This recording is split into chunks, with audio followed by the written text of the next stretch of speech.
विष्णुदेव के कुशासन से, मोदी के गारंटी से अगर लड़ना है तो समझ लेना, पहला ताकत और हिम्मत कामा है केवल और केवल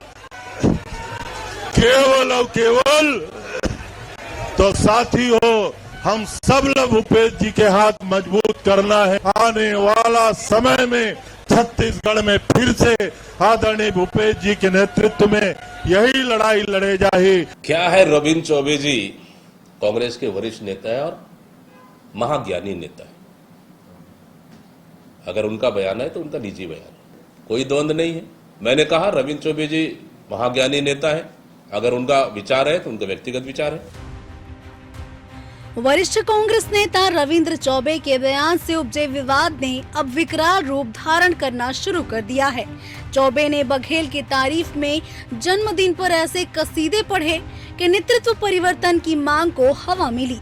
यह बात छत्तीसगढ़ पीसीसी को पसंद नहीं आई। केवल और केवल भूपेश बघेल के नेतृत्व को पार्टी के लिए सही बताने की बात पर अब कांग्रेस संगठन की टेढ़ी नजर है। पीसीसी चीफ दीपक बैज भी इस मामले में गंभीर नजर आ रहे हैं और कल के बाद आज उन्होंने इस बयान को आला कमान तक पहुंचा दिया है। खुलकर तो कुछ नहीं बोल रहे, लेकिन संकेत साफ है कि इस प्रकरण को अनुशासनहीनता मानकर अनुशासन समिति के पास भेजा जाएगा। देखिए, पार्टी से बड़ा कोई भी व्यक्ति नहीं है। रही बात, हमने पहले भी कहा कि इस तरह की बयानें नहीं आनी चाहिए, बाकी पार्टी विचार करेगी। आपने वहां तक बात पहुंचा दी। पार्टी का मामला है, पार्टी अपने स्तर पे निर्णय लेगी। इधर इस सियासी आग में दूर से बीजेपी हाथ सेक रही है। नेतृत्व को लेकर कांग्रेस की लड़ाई हमेशा से बीजेपी के लिए फायदे का सौदा रहा है। इसीलिए फिलहाल विवाद में न पड़ते हुए भाजपा नेता मजे लेने से नहीं चूक रहे। दीपक भाई जब कह रहे हैं सीधे रविंद्र चौबे को, पार्टी से बड़ा कोई व्यक्ति नहीं है, अगर उन्होंने कहा है तो उस पर कार्रवाई होगी, सर कैसे देखें? देखिए, मैंने बताया कि कांग्रेस के नेता आपस में लड़ेंगे, जनता मजा ले रही है। देखिए, मैंने बताया कि कांग्रेस के नेता आपस में लड़ेंगे, जनता मजा ले रही है। इधर अब तक इस मामले में चुप बैठे रविंद्र चौबे ने भी अपनी चुप्पी तोड़ दी है और उन्हें भी पता है कि पार्टी इस मामले में उन पर नकेल कसने की कार्रवाई कर सकती है। इसीलिए चौबे के अब सुर बदलते हुए नजर आ रहे हैं। अब उन्होंने अपनी कही हुई बात पर सफाई दी है।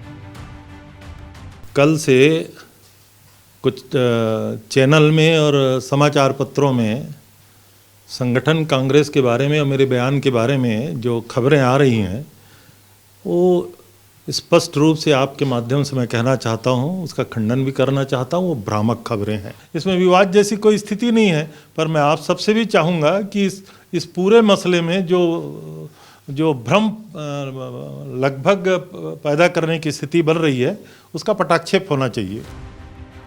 फिलहाल कांग्रेस में एक बार फिर नेतृत्व विवाद की वजह बना हुआ है। पार्टी की अंदरूनी खींचातान तो पहले से ही थी, लेकिन इसको सतह पर चौबे का बघेल के पक्ष में आए बयान ने सामने लाया है। लेकिन मुश्किलें अब चौबे की बढ़ने वाली हैं, क्योंकि बयान का बवाल यह पुराने कांग्रेसी की राजनीतिक छवि पर दाग लगाने वाला साबित हो रहा है। Bureau report, TV 24।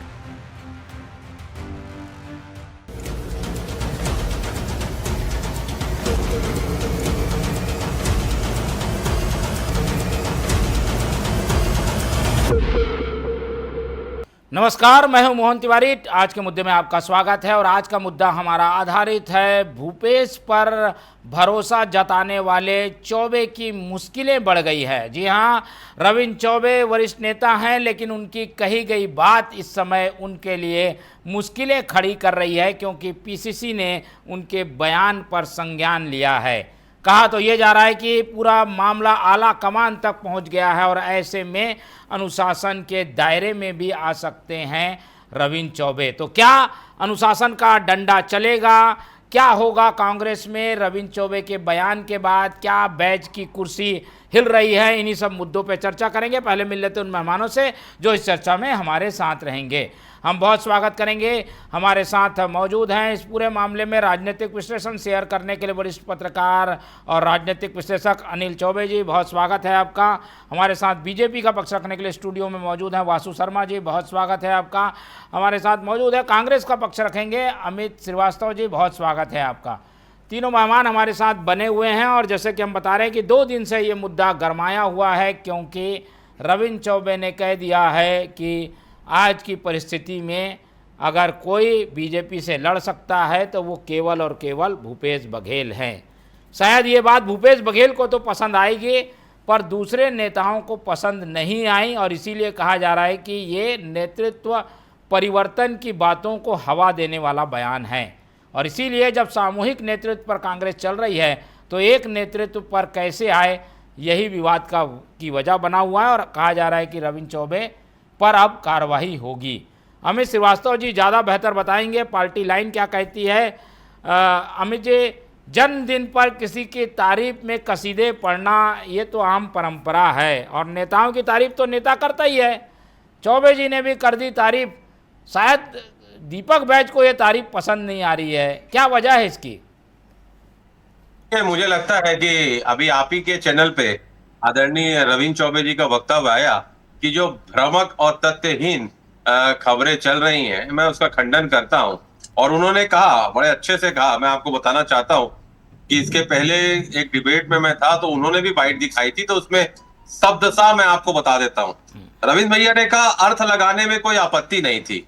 सुन लीजिए मोहन जी, आपके लोकप्रिय चैनल में आपके जनता के लिए उनकी शब्दशः जो वक्तव्य उन्होंने दिया, अर्थ लगाने में कोई आपत्ति नहीं थी, अनलगल जैसे अर्थ नहीं लगाना चाहिए।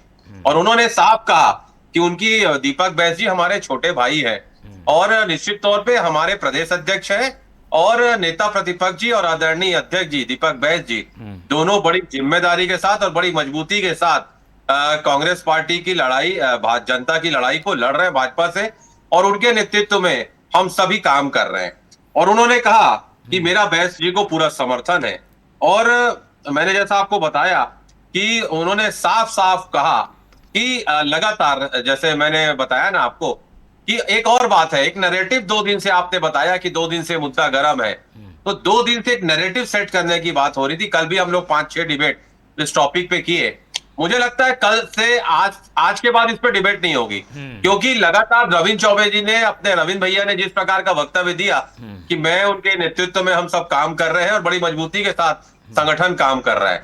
और आपको याद होगा कि आदरणीय राहुल गांधी जी ने भी दीपक बैज जी को पत्र लिखा था कि आप जनता के मुद्दों पे बड़े अच्छे से आप लड़ाई लड़ रहे हैं, आपको शुभकामनाएं। तो मैं आपके माध्यम से कहना चाहता हूं कि जब चाहे आपको याद होगा कि 3 महीने के अंदर सरकार के जिस प्रकार का प्रदर्शन हुआ था, मुझे लगता है 3 महीने के अंदर आज तक 25 साल में, और उसके भी पहले मुझे याद नहीं है 35 साल में, कि इतनी जल्दी इतना बड़ा प्रदर्शन कोई किया होगा। चाहे पदयात्रा निकालना हो गिरौदपुरी से रायपुर, चाहे बिलासपुर, चाहे इंद्रावती को बचाने के लिए लगातार प्रदेश अध्यक्ष जी संघर्ष कर रहे हैं और हम एक एक कार्यकर्ता छत्तीसगढ़ कांग्रेस का उनके साथ है। और मैं आपको फिर कहना चाहता हूं कि भाजपा की ये नीति रही है कि लगातार डराओ, धमकाओ, हटाओ और मिलाओ। तो मुझे ऐसा लगता है कि रविंद्र भैया ने किस परिप्रेक्ष्य में कहा होगा कि उन्होंने बताया कि मैं 2018 का उल्लेख कर रहा था कि किस प्रकार से भूपेश बघेल जी प्रदेश अध्यक्ष थे, बाबा साहब नेता प्रतिपक्ष थे, महन जी सांसद थे, हम लोग उस कमेटी में थे और एक कलेक्टिव लीडरशिप की परंपरा हमारी पार्टी में रही है और सब ने मिलकर 2018 में लड़ाई लड़ी थी और सरकार हमने बनाई थी। उसी प्रकार से इस बार भी करना पड़ेगा। जी मोहन जी। ठीक है, चलिए, तो ये अब खंडन तो आ गया है, पर बयान के मायने बाद में क्या बताए जाते हैं इससे ज़्यादा फर्क नहीं पड़ता। बयान सामने क्या चल रहा है वो ज़्यादा असर करता है और इसीलिए साफ पता चल रहा है। चौबे जी कह रहे हैं कि उन्हें तो केवल भूपेश पर भरोसा है, क्योंकि मोदी की गारंटी और विष्णु के सुशासन से केवल वही लड़ सकते हैं। चौबे जी हमारे साथ हैं, अनिल चौबे जी, उनसे ये टिप्पणी लेते हैं। खंडन आ गया है, दीपक बैज नोटिस के लिए आगे बढ़ने वाले थे, लेकिन अब ये पूरा मामला क्या पटाक्षेप इसे समझें या ये तो अभी शुरुआत है, क्योंकि अभी भूपेश बघेल दिल्ली से नहीं लौटे हैं। वो दिल्ली चले गए थे इस प्रकरण के पहले, वो वापस आएंगे, उनकी प्रतिक्रिया आएगी, वो जाहिर सी बात है उनका प्रोटेक्ट करेंगे जो उनके पक्ष में बोल रहे हैं, तो उसके बाद ये मामला बढ़ेगा कि शांत हो जाएगा? देखिए, कांग्रेस की अंदरूनी जो कसक है वो चौबे जी के उद्बोधन से बाहर आ गई है। एक बहुत बड़ा धड़ा जो है वो चाहता है कि विष्णुदेव सरकार से लड़ने के लिए किसी एंग्री मैन की ज़रूरत है। वो दीपक वैस में नहीं दिखाई देता। दीपक वैस चलिए ठीक है, आंदोलन कर सकते हैं, रास्ता रोक सकते हैं, लेकिन जिस तरीके से भूपेश बघेल ने अभी तक अपना कैरियर रखा है छत्तीसगढ़ में, वो एक एंग्री मैन की तरह रखा है। और लड़ने के लिए तो ठीक है कि एक अच्छा एंग्री मैन की ही ज़रूरत है। अब इसको अदरवाइज लेते हुए दीपक वैस ने सोचा कि शायद मेरे खिलाफ ये टिप्पणी है, ऐसा कुछ नहीं है। वो जन्मदिन के दिन पे उन्होंने एक मैसेज दिया है कि विष्णुदेव सरकार या मोदी से भूपेश बघेल ही लड़ सकता है। वो लड़ता रहा है शुरू से, जब वो मुख्यमंत्री था तब भी लड़ रहा था, उसके पहले भी लड़ रहा था। तो ये उनके अंदर की कसक है जो बाहर निकल के आ गई है। अब इसको आगे और चलेगी ये, क्योंकि अब वो भूपेश बघेल आएंगे। भूपेश बघेल को तो एक लाइन दे दी चौबे जी ने कि आप इस लाइन पे आगे बढ़ सकते हैं। क्या लाइन दे दी? कि आप ही लड़ सकते हैं, बाकी और किसी में दम नहीं। ये भर दी उन्होंने। हाँ, यही मैसेज है ना कि बाकी तो किसी में दम नहीं है, आप ही लड़ सकते हैं। कोई ये नेतृत्व पर एक तरीके से सवाल उठाया है क्या उन्होंने, ये माना जाए क्या?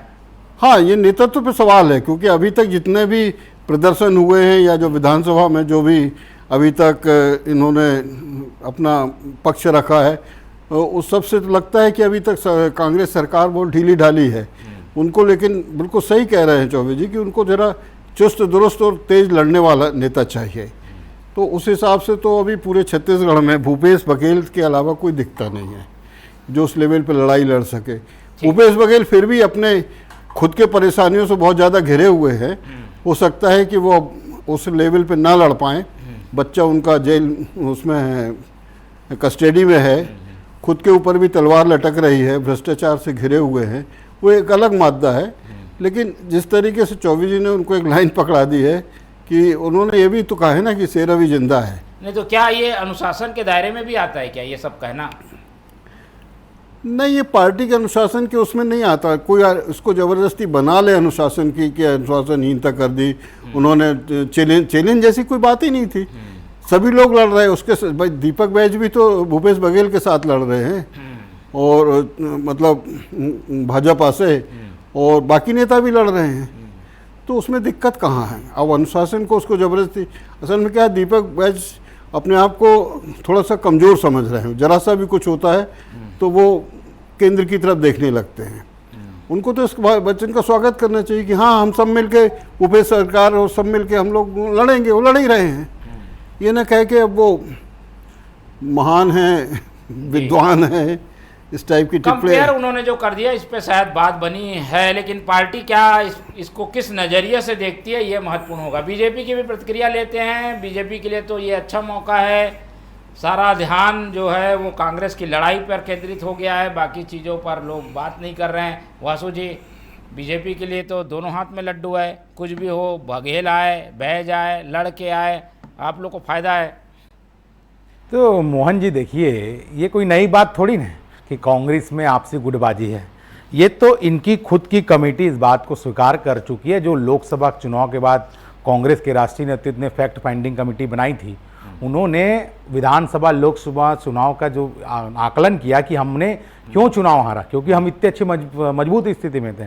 तो उनकी कमेटी ने स्वीकारा कि हमारे नेता आपस में बटे हुए हैं, चरम सीमा में गुटबाजी कांग्रेस में है। ये तो उनकी कमेटी ने स्वीकारा। अब कांग्रेस के नेता घूम घूम के अलग बात है, कहते रहे कि नहीं हमारे यहाँ सब एक है, कलेक्टिव लीडरशिप है। तो आपकी कमेटी ने इस बात को क्यों नहीं माना कि कलेक्टिव लीडरशिप होने के बावजूद भी हमारे हैं?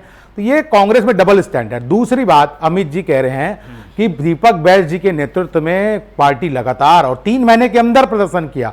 तो ये बात याद भी नहीं, जैसे ही उन्होंने प्रदर्शन किया उसके बाद लोकसभा चुनाव हुआ। अगर इतने ही मजबूत थे, जनता के मुद्दे उठा रहे थे, जनता के लिए काम कर रहे थे, लोकसभा का चुनाव हुआ, लोकसभा के चुनाव में बल्कि एक सीट और चले गई कांग्रेस पार्टी की। उसके बाद उपचुनाव हुआ उनके नेतृत्व में, वो हार गए। उसके बाद नगर निगम महापौर का चुनाव हुआ उनके नेतृत्व में, वो हार गए। अब राहुल गांधी जी पत्र किनको लिखते हैं मोहन जी, ये बड़ा देखना पड़ेगा। राहुल गांधी जी अपने जैसे ट्रैक रिकॉर्ड वाले लोगों को पत्र लिख रहे हैं, वो जैसे वो लगातार चुनाव हार रहे हैं उनके नेतृत्व में, वैसे दीपक बैच के नेतृत्व में छत्तीसगढ़ लगातार कांग्रेस पार्टी चुनाव हार रही है। हो सकता है कि वो कंपटीशन चल रहा होगा राहुल गांधी जी और दीपक बैच, तो वो पत्र लिख रहे होंगे कि भाई ठीक है, आप करते रहिए, कोशिश करते रहिए, हम भी कोशिश कर रहे हैं दिल्ली में, ऐसा हो सकता है।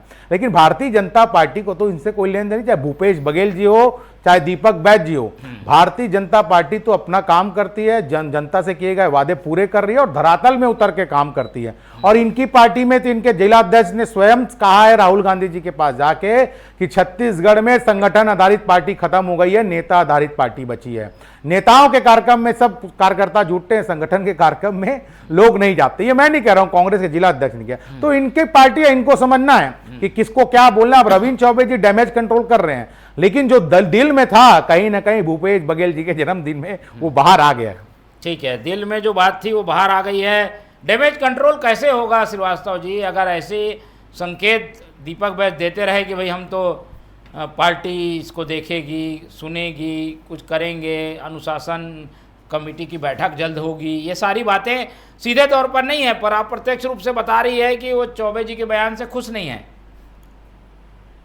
देखिए मोहन भाई, पार्टी के हम सब लोग अनुशासित सिपाही हैं और हम लोग हमेशा कहते हैं कि we are the soldier of Congress party. चाहे अंतिम पंक्ति में बैठे हुए, अंतिम पायदान में बैठा हुआ कार्यकर्ता हो, चाहे सर्वोच्च पद पर बैठा हुआ कोई हमारा नेता, सब लोग पार्टी के अनुशासन से बने हैं। और ये खूबसूरती है पार्टी की कि एक बुके की तरह है, समझ लीजिए, उसमें विभिन्न प्रकार के नेता है, कोई फूल है, लेकिन एक खूबसूरती है कि पार्टी के लोग हैं, सब ज्वाइंट है और कलेक्टिव लीडरशिप से ही हम चुनाव पिछली बार भी जीते थे। और निश्चित तौर पे मैं आज भी कह सकता हूं कि सारे नेता एक है। ठीक है, देखिए हर आदमी चाहता है कि उसका नेता बड़े पदों में बैठे, जैसे मैं चाहता हूं कि हमारे नेता राहुल गांधी देश के प्रधानमंत्री बने। और निश्चित तौर पे बिहार का जो जनादेश जन सैलाब देखने को मिल रहा है, मैं बड़ी गंभीरता के साथ आपको कह सकता हूं कि वो घड़ी शीघ्र आएगी, मुझे ऐसा विश्वास है। तो ऐसा हर व्यक्ति करता है और उन्होंने क्लियर कहा, एक चैनल पे मैं देख रहा था उनका बाइट, तो उन्होंने साफ कहा कि मैं बर्थडे पे गया था और शुभकामना संदेश में दे रहा था वहां पर, लेकिन मेरे जो बातों को तोड़ मरोड़ के दिखाया गया और निश्चित तौर पे ये भ्रामक बातें जो है उन्होंने साफ कहा कि मीडिया में चल रही बातें भ्रामक और तथ्यहीन है, ऐसा नहीं करना चाहिए। तो मुझे लगता है कि सारी चीजें अब क्रिस्टल क्लियर हो जानी चाहिए। लेकिन ठीक बात है कि अगर कोई समय समय पे ऐसा कोई बयान देता है तो उसको पार्टी के हाईकमान तक भी वो बात जाती है और निश्चित तौर पे हम सब मिलके लड़ाई लड़ रहे हैं और कहीं ना कहीं आप देखिए कि वो लड़ाई में इसका इफेक्ट तो पड़ता है। लेकिन मैं फिर कह दूं, वासु शर्मा जी अभी कह रहे थे, बहुत लंबी तकरीर वो दे रहे थे कि इतने गुट उतने गुट इतने नेता। तो मैं बता दूं कि अभी तो प्रदेश की जनता खुद नहीं समझ पा रही है कि भाजपा को यहाँ पर गवर्न कौन कर रहा है, कौन सा गुट देख रहा है। साय जी देख रहे हैं, साव जी देख रहे हैं, शर्मा जी देख रहे हैं, अग्रवाल जी देख रहे हैं, रमन जी देख रहे हैं, टोमन जी देख रहे हैं कि किरण जी देख रहे हैं। और जिस प्रकार का इनका भी संगठन का विस्तार हुआ है, जिस प्रकार से अभी मंत्रिमंडल का गठन हुआ है मोहन जी, कई पूर्व मंत्री नहीं गए, कई विधायक नहीं गए, तो मुझे कहते हैं कि सुपा बोले तो क्या बोले, छलनी फिर ना बोले जिसमें 72 छेद। तो मुझे लगता है कि वासु शर्मा जी आप अपनी पार्टी की चिंता करें, हम अपनी पार्टी को देख लेंगे, कहीं कोई दिक्कत हमारी पार्टी में नहीं है। लेकिन आप अपनी पार्टी को जरूर संभाल के रखिए कि जिस प्रकार की बातें आ रही है कुछ भी हो सकता है यहाँ पर भी और केंद्र में भी। लेकिन बहुत सारे जो मिनिस्टर, पूर्व मिनिस्टर शपथ ग्रहण में नहीं गए, वासु जी आपको निश्चित तौर पे जनता को बताना चाहिए कि वो क्यों नहीं गए, क्या असंतुष्ट है वो। आपने जिस प्रकार से सीनियर मंत्रियों गेंद आपके पाले में डाल दी है। नहीं तो मोहन जी आपके यहाँ भी है ये। देखिए मोहन जी, हम तो पूछ रहे हैं हमारे नेता, किस नेता ने ऐसा बयान दिया भाई बताइए, कि कहा कि नहीं भाई किरण देव के नेतृत्व में और दूसरे नेता का नाम किसी ने लिया, या किसी ने कहा कि भाई कोई हमारे मंत्री नए मंत्री बने नहीं, उन्होंने गलत निर्णय लिया माननीय मुख्यमंत्री, किसी नेता ने सुना है क्या? भाई अमित जी बता दे। हमारे यहाँ संगठन आधारित पार्टी है, कार्यकर्ताओं जिस भी कार्यकर्ता को दायित्व देते हैं मिलता है वो दायित्व निभाते हैं। आपके यहाँ नहीं है भैया, आपके यहाँ एक परिवार की पार्टी है, यही डिफरेंस है कांग्रेस और भाजपा में। वहां राहुल गांधी परिवार के लिए आप लोग पूरे काम में लगे हैं, कांग्रेस पार्टी कैसे गांधी परिवार आगे बढ़े, बस देश के लिए कुछ नहीं। और भारतीय जनता पार्टी में क्या है, हम नेशन फर्स्ट के लिए काम करते हैं, देश सर्वोपरि है। जो भी भारतीय जनता पार्टी में आएगा उसको लिए देश सबसे पहले, उसके बाद नेता आते हैं, उसके बाद बाकी लोग आते हैं। तो डिफरेंस ही बहुत है। हमारे यहाँ गुटबाजी नहीं है, हमारे आपके यहाँ तो मैंने कहा ना अमित जी, आप स्वीकारे मत स्वीकारे, आपकी कमेटी इस बात को स्वीकार कर चुकी है कि आपके यहाँ बहुत सारे गुट हैं। और आपके रायगढ़ के जिला भी ज्यादा समय नहीं हुआ, उन्होंने भी इस बात को कहा। तो कम से कम हमारी बात मत सुनिए, उनकी बात को सुन के। और दूसरी बात मोहन जी, अभी एक दीपक बैज जी की बात चल रही है, अभी कांग्रेस पार्टी जगह जगह घूम के एक बात कह रही है कि हम इस वर्ष संगठन सीजन का वर्ष मना रहे हैं। तो संगठन सीजन वर्ष में ये कह रहे हैं हम ब्लॉक से लेके नया मंडल बना रहे हैं। तो मंडल तो बना रहे हैं, लेकिन पहले कोषाध्यक्ष बना लीजिए। पहले कोषाध्यक्ष आपका 2 साल से फरार है, ना तो प्रदेश अध्यक्ष 2 साल से उनको हटा पा रहे हैं, ना नया बना पा रहे हैं। तो पहले कोषाध्यक्ष बना लीजिए, तब मंडल जिला कहां पहुंचेंगे वो अलग। एक कोषाध्यक्ष हटा नहीं पा रहे हैं और मंडल जिला बनाने चले। तो कांग्रेस पार्टी का संगठन कैसा है ये छत्तीसगढ़ की जनता जानती है। ठीक है, चलिए, ये तो कांग्रेस की बातें हैं और उसका आकलन बीजेपी अपने हिसाब से कर रही है। हम राजनीतिक विश्लेषक चौबे जी से समझने की कोशिश करेंगे कि ये क्या अंदर खाने में कुछ पक रहा था क्या, जो कि फूट कर बाहर आया है ज्वालामुखी की तरह। अंदर काफ़ी गर्मी थी, वो चौबे जी के बयान से दिखाई दे रही है। अनिल जी, देखिए, संगठन में तो कुछ न कुछ चल ही रहा है। उनकी पार्टी के लोगों को भी अच्छे से पता है कि संगठन में कुछ न कुछ मामले चल रहे हैं। ये तो क्या हुआ कि चौबे जी के मुंह से वो शब्द बाहर आ गए, जो अंदर कसक थी, बहुत दिनों की कसक थी, 1-2 साल की, क्योंकि वो चुनाव हारे थे, वो ज़्यादा सक्रिय नहीं थे इस वक्त, लेकिन वो जुड़े हुए थे। तो उन्होंने वहाँ पर बोल दिया, लेकिन उनको सीधे सार्वजनिक तौर पे ये नहीं बोलना चाहिए था। इसको पार्टी में ये मुद्दा उठाते तो ज़्यादा बेहतर होता कि देखिए, अपन इस लड़ाई को अगर लड़ना है तो Bhupesh Baghel the better candidate. उन्होंने उसको सार्वजनिक कर दिया। अब उस सार्वजनिक करने के पीछे हो सकता है उन्होंने भूपेश बघेल के लिए लाइन खड़ी कर दी कि अब आप इस लाइन पे आगे बढ़ सकते हो, हमने तो पटरी बिछा दी है आपके लिए। अब इसमें जैसे दीपक बैज है या जो अन्य और बड़े नेता हैं, उनको इसमें डरना नहीं चाहिए, क्योंकि सभी संघर्ष कर रहे हैं। दीपक बैज अपनी जगह कर रहा है, भूपेश बघेल अपनी जगह कर रहे हैं, चरणदास महंत अपनी जगह कर रहे हैं। तो अब ये सब मिलके अगर किसी एक की लीडरशिप में चुनाव लड़ते हैं या सरकार के खिलाफ वो करते हैं, तो इसमें दिक्कत क्या है? अंत में जो अगर सरकार आती है या कुछ अच्छी स्थिति बनती है, तो पद का वितरण तो इनके यहाँ से केंद्र से होता है, वो होता रहेगा। लेकिन अभी लड़ने के लिए तो इकट्ठे रहो, लड़ने में आपस में टांग खींच रहे एक दूसरे की, तो कैसे काम चलेगा? ठीक है, चलिए, लड़ाई जो है वो अभी दिख नहीं रही है, पर कुछ ना कुछ तो अंदर खाने हैं, क्योंकि जहाँ धुआं होता है वहाँ आग भी होती है। श्रीवास्तव जी, इसे ऑल इज़ वेल कैसे माने, कैसे होगा ठीक? क्योंकि आपको लड़ना है बीजेपी से, लड़ा आप लोग अपने आप से रहें। देखिए मोहन जी, इसी को कहते हैं लुकिंग लंदन टॉकिंग जापान। हम बात ही हमारे बीच में जो हो रही है, वो भाजपा उसका अलग से नैरेटिव सेट करना चाह रही है। कल से इतने डिबेट हो गए इसमें, मैं आपके माध्यम से पूछना चाहता हूं कि आज इस मुद्दे का जिस प्रकार से रविंद्र चौबे जी ने बाइट दिया, हमारे हिसाब से पटाक्षेप हो गया है। कल एक भी चैनल इस टॉपिक पे डिबेट करेगा क्या? तो ये नैरेटिव सेट करने की बात है। नहीं, लेकिन दीपक बैज तो कह रहे हैं ना, आला कमान देखेगा। लेकिन मैं आपको बता दूं, दीपक बैज कोई कार्रवाई कर देंगे तो फिर चर्चा होगी। जी क्या बोल रहे हैं? आपकी वॉइस ब्रेक हो रही है, क्या बोल रहे हैं? मैं ये पूछ रहा था कि दीपक बैज जो संकेत दे रहे हैं, उससे लगता है कि ये मामला वो शांत नहीं करना चाहते, वो इसे आला कमान तक पहुंचाना चाहते हैं। देखिए, दीपक बैज जी के हम लोग सब सिपाही हैं। हम सबका ये दायित्व है कि हम उनका हाथ को मजबूत करें और उनकी लीडरशिप में और डॉक्टर चरणदास महंत जी के लीडरशिप में आने वाले समय में छत्तीसगढ़ में पुनः हम सरकार स्थापित करें। कांग्रेस का एक एक कार्यकर्ता का यही ध्येय है और हम सब पूरे कहते हैं ना, अपनी आवाज को दीपक बैज जी की आवाज में मिला के चल रहे हैं। और आने वाले समय में आप देखिएगा, लगातार ये आवाज को हम और गति देंगे और आवाज को बुलंद किया जाएगा। ठीक है, चलिए, कांग्रेस तो फिलहाल इसमें अभी कुछ कह नहीं रही है, लेकिन संकेत हैं कि मुश्किलें चौबे जी के लिए बढ़ गई है। इस बात से इत्तेफाक रखेंगे अनिल जी? दीपक जी ने इतना सीरियसली ले लिया है और केंद्र तक मामला चला गया है, क्योंकि वो पद पे बैठे हुए हैं, तो वो इस पे कार्रवाई करवा सकते हैं। पर ये बनता है कि अनुशासन ऐसे मामलों में? नहीं बनता। ज़्यादा इसमें कुछ टूल नहीं है। उन्होंने सिंपल कहा कि उन्होंने ये अभी तक की पृष्ठभूमि जो 16 से पहले से लेके अभी तक है, कि वास्तव में लड़ाई तो भूपेश बघेल ही लड़ रहा था। ठीक है, तो चलिए, ये कुछ जायज बातों को कहना और सच को कहना भी अनुशासन के दायरे में आ जाएगा, तो फिर पार्टी चलेगी कैसे? जी, भूपेश बघेल ही लड़ रहा था शुरू से। जब वो अध्यक्ष था तब भी लड़ रहा था और जब वो मुख्यमंत्री था तब भी लड़ रहा था केंद्र से, क्योंकि केंद्र से पैसा नहीं आ रहा था, उसकी लड़ाई झगड़ाई चल रही। ऐसा उसका नेचर भी है, वो जुझारू किस्म का नेता है। तो छत्तीसगढ़ की डिमांड है अभी ठीक है। कि जब तक कोई जुझारू नेता नहीं लड़ेगा तो कैसे पता चलेगा कि कांग्रेस खड़ी हो गई है या जो भी पार्टी है वो उसका वो कर रही है। ठीक है, सबके अपने अपने तरीके होते हैं आंदोलन करने के, अपना प्रेजेंटेशन देने के लिए। तो अभी सबसे बेहतर स्थिति में भूपेश बघेली है जो भाजपा से थोड़ा बहुत लड़ सकता है। अभी भी वो बयान देते रहते हैं बीच बीच में।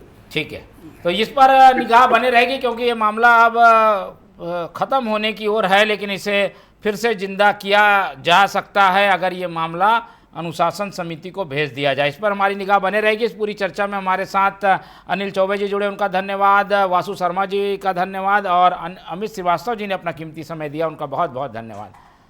तो तीनों मेहमानों को धन्यवाद कहते हुए आज की ये चर्चा यहीं ख़त्म करते हैं और आप लोग से रखते हैं उम्मीद कि आप लोग देखते रहेंगे TV 24। रखें अपना बहुत ख्याल। नमस्कार।